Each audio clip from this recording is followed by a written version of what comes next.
me some questions, and there was a couple of others I remember.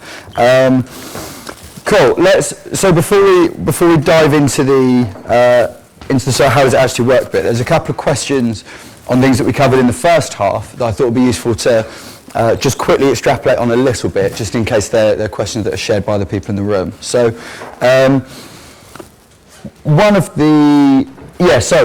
first thing. When I talk about the sort of advancement of the industry into pay per performance and how the two are unlikely to kind of coexist for very long, what I'm not suggesting and what I would warn against is any sort of approach that sounds like, so cancel all of your job board advertising that you're doing at the moment and start again with a programmatic pay per performance approach. Whatever you do, don't do that. If you've got job board inventory that for you is working really, really well, and time in, time out, you've got exactly the applications you need, you're getting great candidates, it's reliable, the ROI is really positive, keep doing it. What programmatic and what pay per performance does is fixes the times where that isn't happening. So I think probably all of our clients, without exception, are using both side by side. So they will still have and like job boards give you other stuff, right? Like CV database access and things like that. There's still plenty of value in a traditional job board offering. It's just not the same as what we're talking about, and they offer value in different ways. Over time, and it might be months, might be years, one will probably kind of, evolve into the other. But what we're certainly not suggesting is like stop one immediately and just move over straight away, because that's not really how these sort of changes work.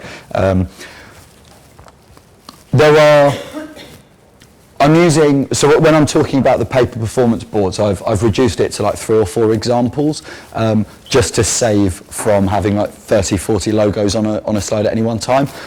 Worth reiterating though, that those pay per performance boards, certainly in that like new breed, that new generation of boards, there are comfortably 30. I mean, when we're working on behalf of clients, we're working with, I think it's 43 now, 43 of those types of boards. So there are loads and loads of options with various different kind of pros and cons of each. And one of our jobs actually is to kind of work out of that big long list of different options, which ones are the most kind of relevant and important. But it's not just the like 4 examples I'm using just using that to kind of keep it simple and straightforward. Another question that came up was, so like Adzuna, like Indeed, I think our jobs already show up on those, and like we're not paying any money for it. Is this the same, or what's different? So I was initially going to avoid this because it gets a little bit complicated. But the basic gist is sites like Adzuna, Indeed, this kind of new generation of boards. Let me go back to that. God, that was ages ago. When did we talk about that? These guys. Novo, Adzuna, Indeed, ZipRecruiter, JobRapido, WorkCircle, those type of boards. They exist they're what we would call aggregator boards. So they take every job they can find on the internet, they take it for free and they put it on their website, which means that these boards, even if you've never heard of them, have got literally thousands and thousands and thousands of jobs on them. What they then sell is for you to be able to sponsor your job that's already on there for free to be at the top of the list. What you're buying is exactly the same type of candidates, nothing really changes. And from the candidate's perspective, these are all just job boards, like they're just websites with jobs on them. So from the candidate's perspective, it makes no difference at all. But if you're wondering how like the inner workings of them actually work out, what's happening is traditional boards have been built around the premise that for your job to appear at all, you pay them and they put your job on their website. The new generation, what we call aggregators, their premise is that every job in the world exists on their website, but if you want to be at the top of that list, you pay them. Looks very, very similar, and actually there's lots of crossover now between the two models, but generally that's how they work. So if you're looking at this list of new sites and being like, yeah, I think we're on those boards anyway, and like we've even placed some candidates, I think, like for free. That's why that's happening. They've got your jobs. What we would be suggesting is keeping that free traffic, but then also boosting the ones that you're not currently getting applications for. Does that make sense? Yeah? Cool. Great. So, how does it actually work? So, We're familiar with our concepts now, right? We're talking about the automation of job content, putting that through some kind of automated process, smart software, and then posting that across the various different channels that you need to be able to get job applications from. And this is broadly what that looks like, right? So we have you and all your jobs on the left-hand side. All of those are funneled into a piece of software that's automating that process of distributing those jobs across the most relevant channels where they're going to perform best. Right? There's a few logos in here because I'm really keen to stress that. Like, there's absolutely nothing stopping any of you doing this yourselves. So all you need is your jobs. You've already got those. You already know who these suppliers are on the right-hand side, or at least we can give you a list if you don't know already. It's certainly easy to find because they're trying to sell to you. And you could buy a piece of software to sit in the middle, and you could manage all of this yourself. Right? This isn't so that we're kind of like, won't tell you about, keep it to ourselves. You can license this software yourself. We use Appcast. Appcast have a product that we use called ClickCast. We use that one because we think it's comfortably kind of the best in breed. We think it's the best, so we use that one. But there are others. As I say, I've mentioned ClickIQ. Recruitix also have a really great product. There's also brands that I haven't listed, people like PandaLogic, Parengo. They're all bits of software that essentially do exactly the same thing, just to very, very different degrees. And there's nothing stopping you licensing a piece of that software and doing this process yourselves. Where an agency is involved, so where we do this, we actually just sit sort of here. So your feed of jobs gets plugged into us, and then there's a team of people that you speak to, rather than having to negotiate directly with software and suppliers. But to do it yourselves, all you need to do is get a bit of software that allows you to do this programmatically, and then get a relationship with each of the boards that you want to use and set up that sort of distribution of jobs to them. So that's what that looks like. Anyone can do it. We do it by sort of sitting in the middle. That's it. This is all going on in the background. Right? What the candidate sees, they don't see any of that. They just see that your job is at the top of search results. They click on it, they apply. The difference between the different types of job boards makes virtually no difference to candidates. If you ask, who's ever actually tried to ask their candidates where they came from and received a reliable result?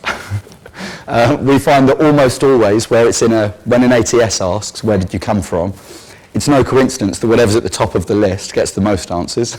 And then immediately after that is, I came directly, or like I heard about you through a friend, because candidates think that's the best place to tell you.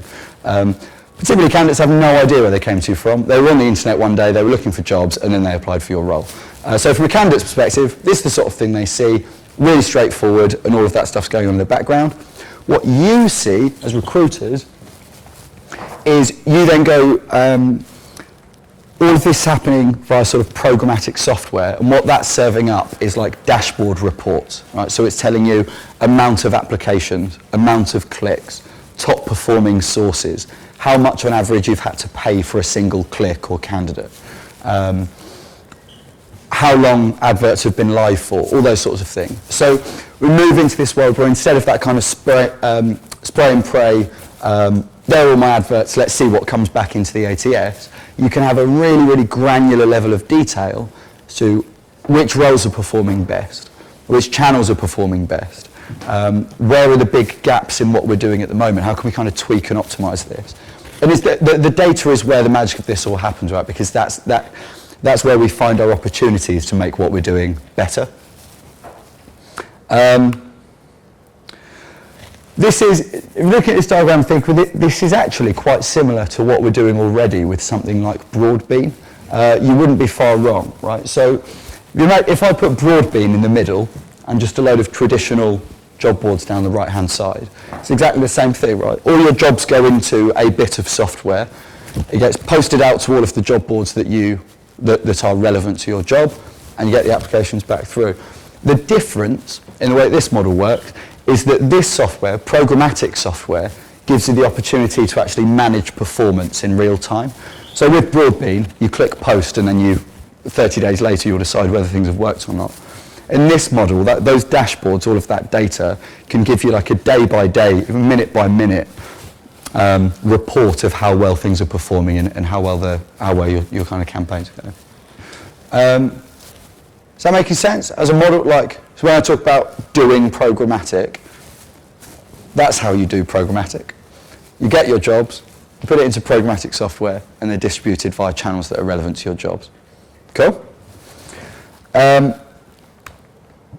So, what we're going to talk about now is how you would actually construct what we'd call like a programmatic campaign. Like what's the point of this? So automating the process of doing it is part one, just getting the jobs onto the channels. But actually, if all you did was post the jobs to different job boards, you wouldn't be getting that much benefit from if you were just using normal paper duration boards. The magic happens where we apply into this process the kind of smarts and the logic of the process into the software. So we might say something like, as I was having a conversation over coffee, saying, look, we've got 50 roles, 2 of our roles we've got oodles of applications for. Like we have to close that pretty much the day after we post them. We've got other roles which could be live for months, and like the budget's already been spent and they're just not getting the applications we need, right? So really, one of the first things that we would do in this process is like, right, within your big long list of jobs that you need to advertise, which ones actually need budget? Like which ones do you actually need to spend money on? Or which ones can you rely on direct traffic, free Indeed traffic, referral traffic? Which ones do you actually need to spend budget on? You might also decide that once you've got, pick a number, 50, 500 applications for a job, you don't want any more applications, and you want that job taken out of that process as quickly as possible, because all you're getting is extra unwanted applications. So the magic happens in applying the kind of logic to this, what we call rules, into the programmatic process. And what we're doing is teaching that feed of jobs how we need it to respond when it goes out to market. So that's what we're going to explore now. So let me give you an example, the sort of thing that we see all the time. So what I've eventually named a perfectly normal organisation. This perfectly normal organisation, their current setup is that they have their feed of jobs which they send directly to Indeed. Now, because they've kept things simple, and Indeed just called them up one day and said, do you want more candidates? Oh great, give us 500 quid and we'll send you some. They're treating all of the jobs in that feed completely equally. So we've got some senior Java developers in there, we've got some senior software engineers, we've also got account exec, we've got junior project manager, and all of those jobs are being treated completely equally within that feed. No priorities, no waiting, no nothing. Each month they spend their budget with no problems at all. They spend all their budget gone. Whether the results are good or not, they're having absolutely no problem spending their budget. What they're finding is that some jobs are receiving loads of applications and some jobs are receiving way too few. So, the problem with that, to translate those into actual sort of business challenges, they're only using Indeed, which means that if Indeed doesn't perform, there's a high risk there that those roles are going unfilled. So problem one is there's high risk in this situation. Problem two is all those jobs are being treated equally, so regardless of what the hiring and commercial priorities are, that job feed looks like a completely non-prioritised list of jobs, any of which can be filled for any amount of money in any order. They're getting applications they don't need, which means they're wasting money on buying those for absolutely no benefit to the company at all. If anything, to their detriment, because they're candidates they're going to have to either get back to or not get back to, and they're not going to be happy about it. They've got all of these, got all these extra applications wasting time, and because some of those roles aren't getting enough applications, they've got unfilled roles at the end of their month. So those are their challenges. The way that Programmatic would fix those problems, the sorts of logic and rules you could apply to that process to make that better, would be things like, first and foremost, using more than one board. So I said there's no increase in price doing that, right? So if you've set the rules up, you've set the jobs feed up, you may as well use 10 boards and reduce your risk by a multiple of 10. We can apply logic and rules to those jobs to make sure that a senior software developer role is not treated the same way as a junior project manager, which has frankly pretty much already been filled by the time it goes up on the board. We can make sure that no job just runs away with our budget and spends all of our budget before we've filled any of our other roles. So we can cap spend on an individual job. We can say, I don't want any of the jobs going through this feed to spend more than £50 without somebody asking me if I want to spend more money on. We can cap the amount of applications. So we can say the sensible amount of job applications for us in our organisation is about 20 per role. And actually, we'll have a chat in a minute about what we think those numbers might be. I think at Talent Nexus, we're probably, if we get 20 applications for a role, we can probably interview 3 or 4. We can probably hire one of them. That's our maths. That varies massively from organisation to organisation. Yeah, cool. Is that clicks to apply or genuine applications that you've got the metrics in place? Well, so potentially both, depending on what you're buying. But yeah, that would be the extension of that, exactly. So start with your hiring figure. Let's use 1 to make it simple. To hire one person, how many people need to come to interview? How many applications do you need to get that amount of interviews? How many people need to have clicked on the job to get that amount of application? You can work back through the process like that. Those are the sorts of math instead that we, like very few employers have those to hand, like straight away. If pick a random job, like how many applications do you need? They're like, I've no idea. Yep. Is that seeing click to an application, or does the software see you've actually then got X completed applications? No, I understand the question. You'd have to figure in the fact that you lose 80% during that ATS application process and put that in as part of the maths. Yeah, or you wouldn't, depending on tracking, right? So, unsurprisingly, we like work with organisations who have to do both. Some where the tracking stops pretty much as it hits the website, and others where we can see like submitted application. So yeah, missed it initially, but does that answer your? Yeah, cool. So we can cap the amount of applications that any role gets. So we don't have that problem where we've got like those jobs getting way too many applications than we can deal with. And then we've got unfilled roles. Now this could go one of 2 ways, right? If we've got roles that could perform well on advertising, but aren't because they haven't got the budget required to be sponsored and promoted, then it might be that we just need to boost them. And we might have fixed that by stop wasting spend on the ones that are already being filled and divert that budget into the roles that aren't currently getting enough applications. That's option A. That would be ideal. There is another option, though, which we see surprisingly often, which is that there are, within any organisation, there's probably a couple of roles which are virtually unfillable if all you do is advertise them on job boards. Has anyone tried to hire like senior Java developer in Lewisham recently? Like, really difficult. If all you're doing is putting that job out on job boards, it's unlikely that anything we do, no matter how optimised your campaign is, that you're going to get the applications you need to fill it. What will end up happening is we'll desperately try and sponsor it, we'll desperately spend more and more money, desperately trying to get you candidates. And eventually the only candidates that these job boards will be able to give you are like slightly not right, slightly unqualified, slightly in the wrong location. So you end up like, we've spent all this money and actually we still don't have any results. One of the great things about having this amount of data and that absolute transparency of performance is you can hold your hands up with roles like that and say, look, we're not going to fill this using advertising. Let's not spend any money on it and find different ways to hire those people, whether that's content marketing, whether it's social media, whether it's using an agency, a headhunter, doing direct recruitment, whatever. But there are some roles which you'll just want to block out of that feed altogether. We might see like red flags. So we, on a lot of our campaigns, we'll see we'll have a rule set up that if a job's been advertised for, say, 5 days and hasn't received any applications, then instead of just going, oh, well, let's just keep trying to spend money on it, we'll go, hang on, red flag, put that into a separate list and we'll review and see what's going on here. It could be any one of like loads of things, right? The job itself could be unfillable, but someone could have put all the details in wrong, right? So it looks like a mental job that nobody, someone's missed a 0 off the salary, right? You may not be getting any applications because it's not showing up in any results. Rather than consistently advertising that to people who are missing a 0 off their salary, we need to get that flagged and fix it. Does that make sense? Yeah? That kind of batch of rules is pretty much like the bread and butter of just making that automated process a bit smarter, making sure that we're not falling into any of the obvious like trapped banana skins that this kind of advertising has with it. So we drop those rules into the software bit. So now what's happening is all your jobs are fed into the software.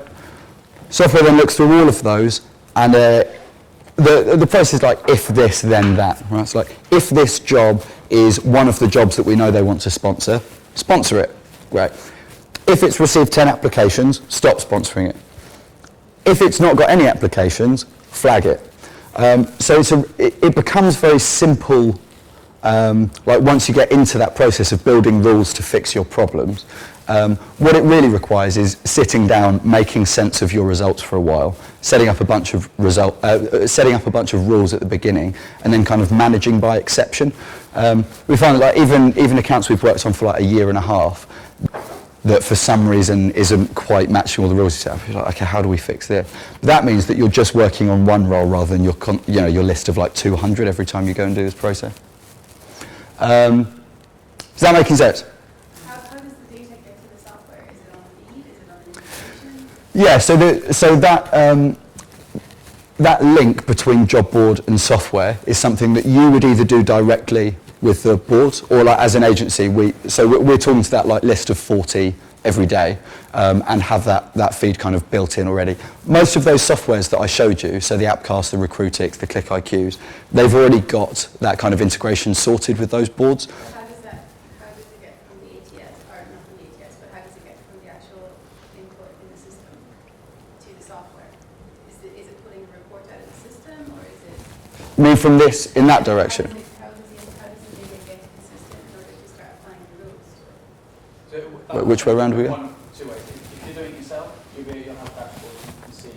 But is it reading the system to a report that exported everything into the system, or how does it? So there's I think I'm getting it up. There's pixels that we put into the software that sit between this part, that when we can then follow those clicks and everything back into the software. The initial feed of the jobs into the software. How does that work? Oh, so that's just an XML feed. So however your jobs are currently uploaded to Broadbean or Idaboo or any of the sites directly, that exact same feed goes into the software, and then in the software you apply the rules to sort the jobs between them. Does that make sense? Yeah, and then Yeah? the aggregation and then the software will decide based on the country or the location. Okay, aggregations are relevant.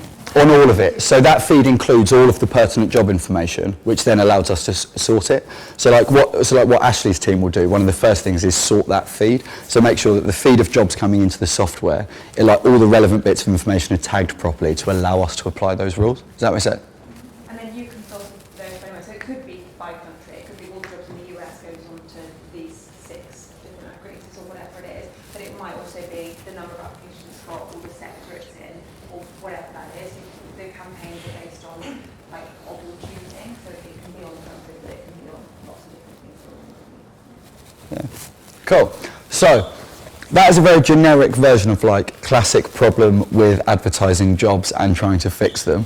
So I thought this would be a good moment to pause and tables again, talk about like what within the room, like what actually are those things that you're struggling with?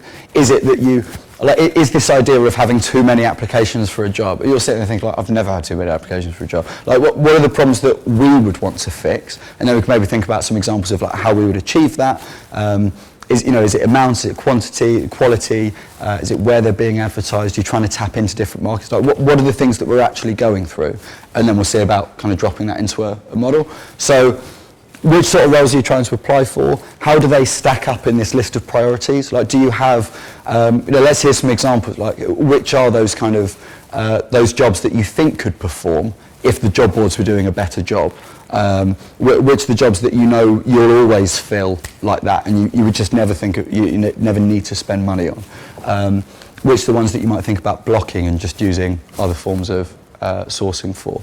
Have a bit of a chat about that and we come together and like draw together some themes and how we might think about actually fixing those with a sort of programmatic or not solution. Cool?